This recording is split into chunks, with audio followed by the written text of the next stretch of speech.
Hey there, guys. So this one's going to be all about the food.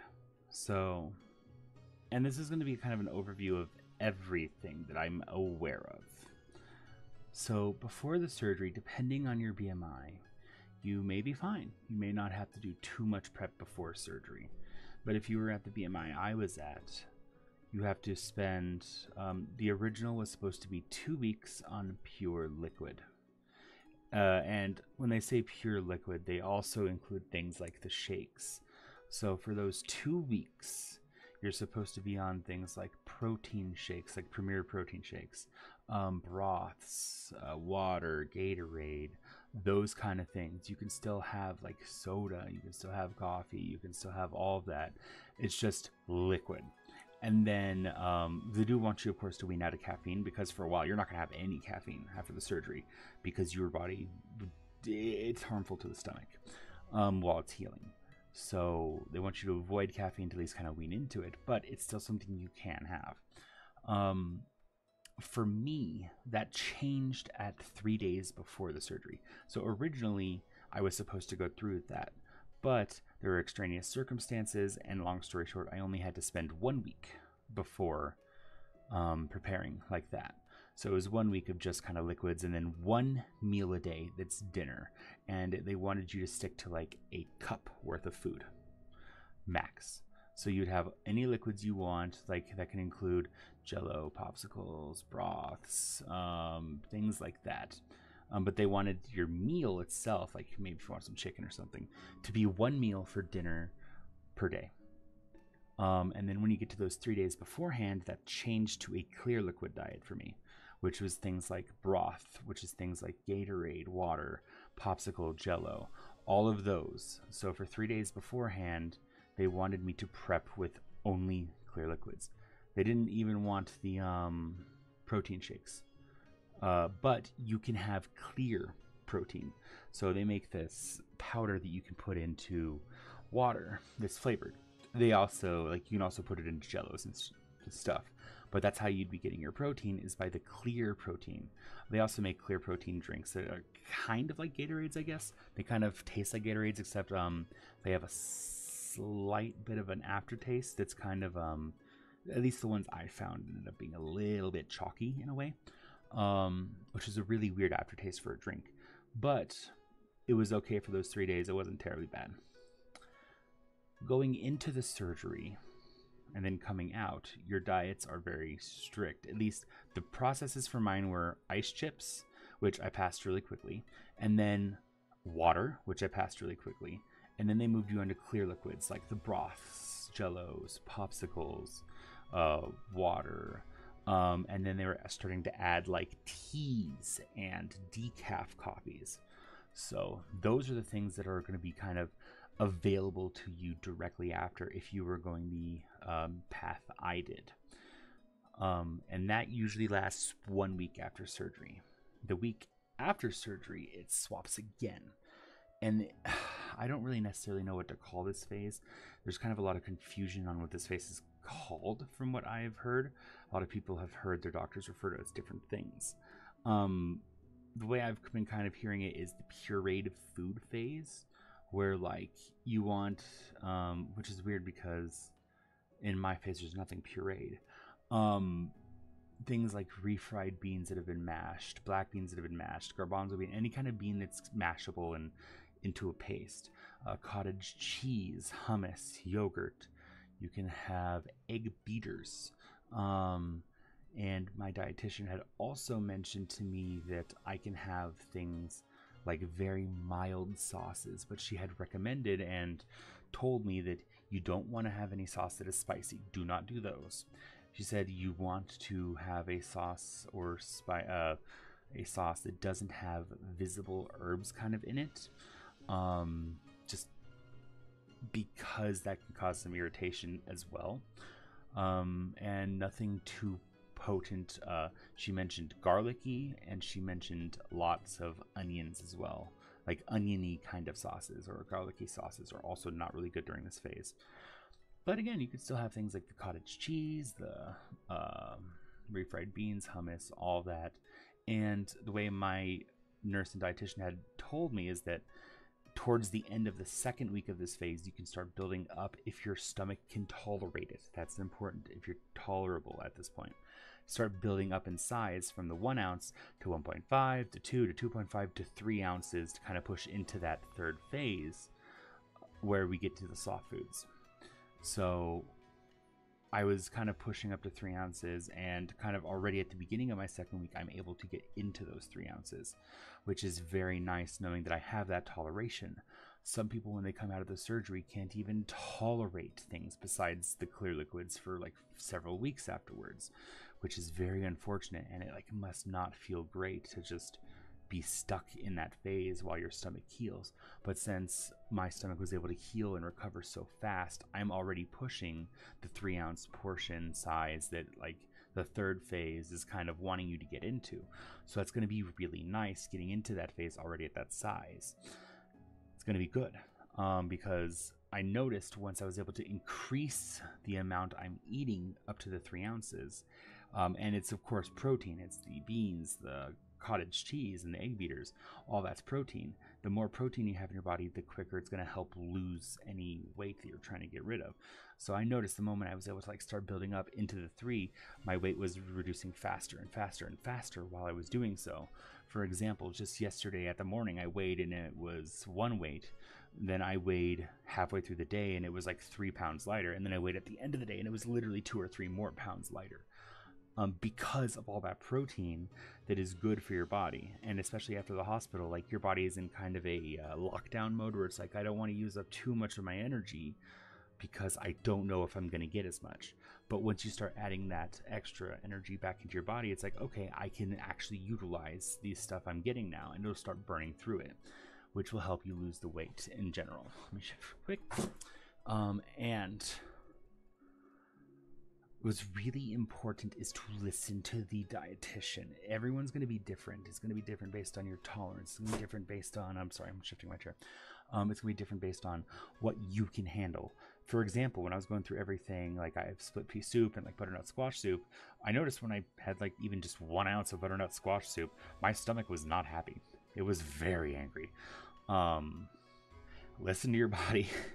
You may not like something, and if your body doesn't like it, don't risk getting nauseated, because they don't want you to throw up during this phase. If you can avoid it, that's why they'll send you home with like nausea medication. I was told that like if you do end up like throwing up, it can cause a little bit of stress and pain to your stomach, and that's not something you want. It's really not something you want to deal with. Of course, I'm going through the sleeve. I know that like with different surgeries, there are different complications and different requirements, but with the sleeve during this phase, it was okay. I know, for example, that if you go through the bypass, this phase, your stomach's still kind of getting used to things, so it may accidentally start dumping, and that's when the food passes directly through the stomach and goes into the intestines without really getting any sort of a breakdown yet. Like it's not being broken down by stomach acids yet, and I've heard that's very painful. So that's something you want to avoid. And if you're noticing some foods are doing that more than others, avoid them. At least until your stomach is more used to its new size and its new situation. I've heard it can happen with sleeve. I've heard it's also not very common that it happens with sleeve. But if you ever notice like just a really intense pain, pause and just go with liquids for a little bit. Let your body kind of recover from that. And always talk to your doctor on it, and maybe they will want to see you again just to make sure things are okay. The important thing is to not let your stomach tear, because if your stomach tears, that's going to cause a huge amount of repercussions, and it can make a very long recovery even longer. And going into the third phase that I'll be going into, that's going to be referred to as the soft food phase. Now, that includes things like flaky fishes, most seafoods. I actually haven't found a seafood yet that doesn't really count. That also counts shellfish, ground chicken, pork, turkey, and beef. They do recommend that you test beef very carefully, because sometimes beef is a little bit heavier and a little bit more painful and aversive to the stomach. But then they'll say things like shredded cheeses, cheese sticks. You can have basically it opens up to a lot of different kind of ideas and things. So one example would be like making ground beef with cheese on top, or making egg beaters with cheese on top. There's a lot of cool ideas you can still do in this phase.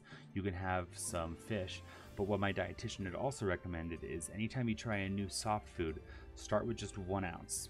And then once you have that 1 ounce, what you can do is, if you tolerate it, you can have a little bit more. If you can't tolerate it, supplement the rest of the meal that you can tolerate. So like, let's say you can tolerate up to 3 ounces of food. Try the 1 ounce of like a fish. Let's say your stomach is not happy with that fish. Well, you still have 2 ounces left in that meal. Use cottage cheese or something from the previous phase that you do know you can use. So that was a very important thing that she let me know. You can also start having things like the very soft fruits and veggies. Nothing hard, nothing stringy. You want to also avoid overcooking your meats. And if you have things like tuna or something that are a little bit of a drier fish, then you can add like mayo to it or something to help make it a little bit more moist. They want things to still not really be dry when they're going into your stomach right now, because it can cause clumps, and that's harder to digest for the new pouch, especially while your stomach's kind of getting used to making that acid in such a weird quantity.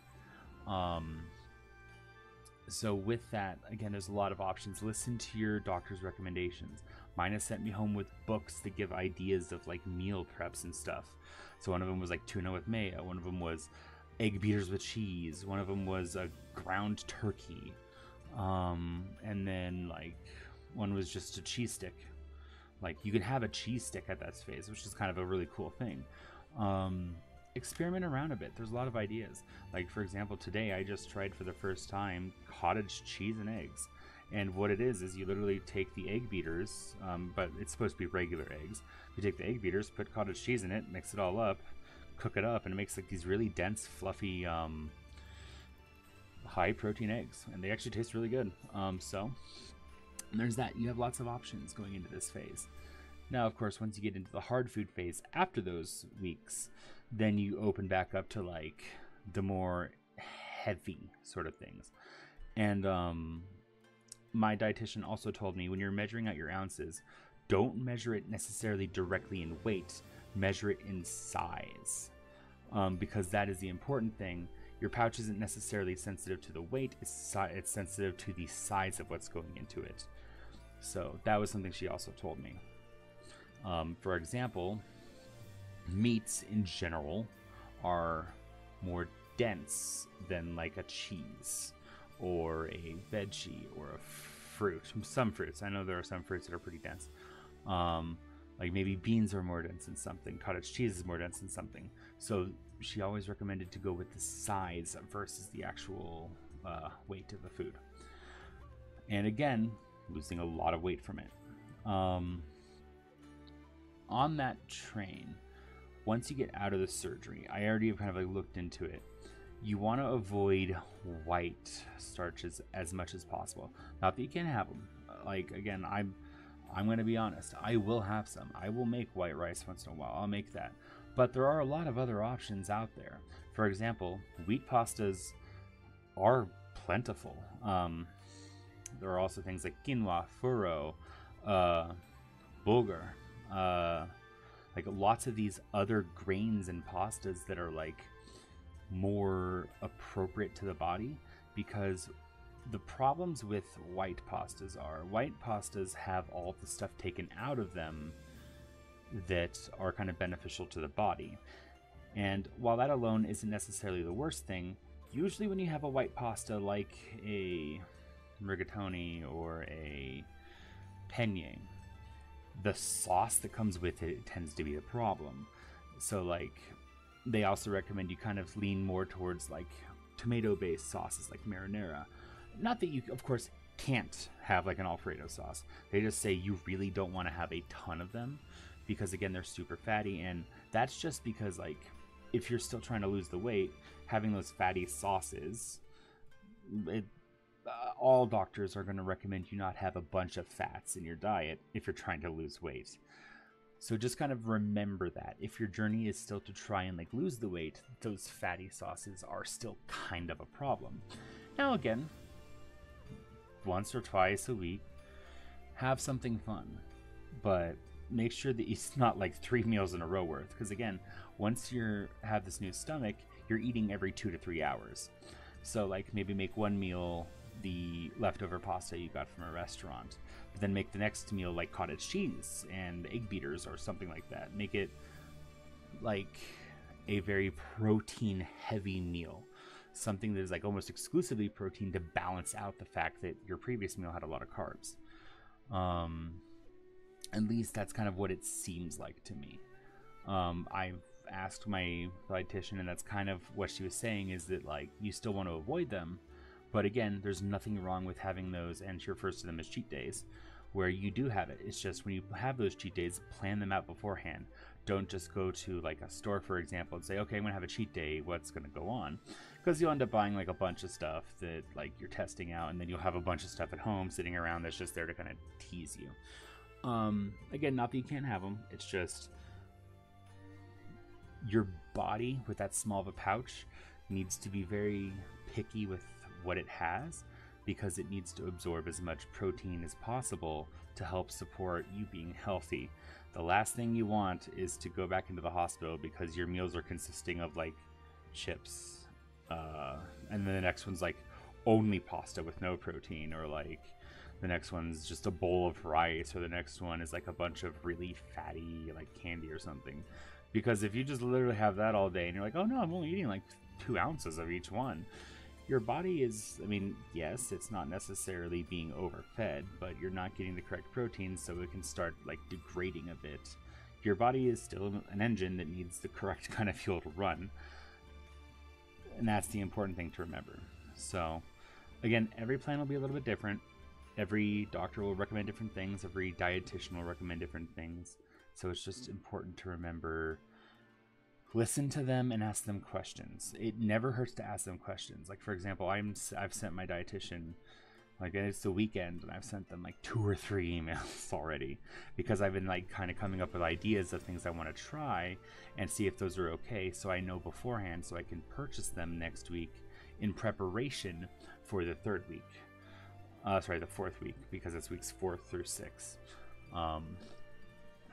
Ask questions, and another thing is, if you're very curious about what other people have, go to like your support groups on like Facebook, or like the bariatric support groups that, like, for example, when I was discharged from the hospital, they gave me a paper that had a bunch of support groups on it that are, I guess it's basically like AA for bariatric surgery, where you go in and you talk and you have a meeting with other people, you kind of go through that whole thing.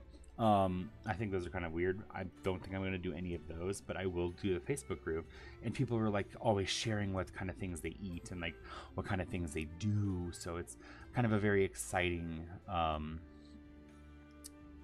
environment to be in. Remember your support groups, remember to listen to your dietitian, and that's kind of all I have for this episode. I know that was probably a little bit longer, probably a little bit longer than the last one, but it's all good information to just remember to know that during your recovery, it needs to be strict. You need to make sure you're not hurting your stomach, because the last thing you want is to go through 6 months of this preparation. I didn't have to go through the 6 months, but let's say you did. Let's say you had to go through those 6 months of preparation. You go into the surgery, you're finally getting out. You try something that your stomach doesn't like, it gets irritated, and then you have to go back in for recovery under supervision. And let me tell you, when you're in supervision, it feels weird. Like, it does kind of feel trap-like. So, again, that'll go back to the emotions thing, where it's like, okay, if I do have these complications, that's sad, maybe it was a regret. Again, always remember where you're going on the journey. Like, for example, the road, like the car ride to where you're going may be a rough ride. There may be some weather. There may be some shitty traffic, for example. Just remember, when you get to your destination, it's going to be fun.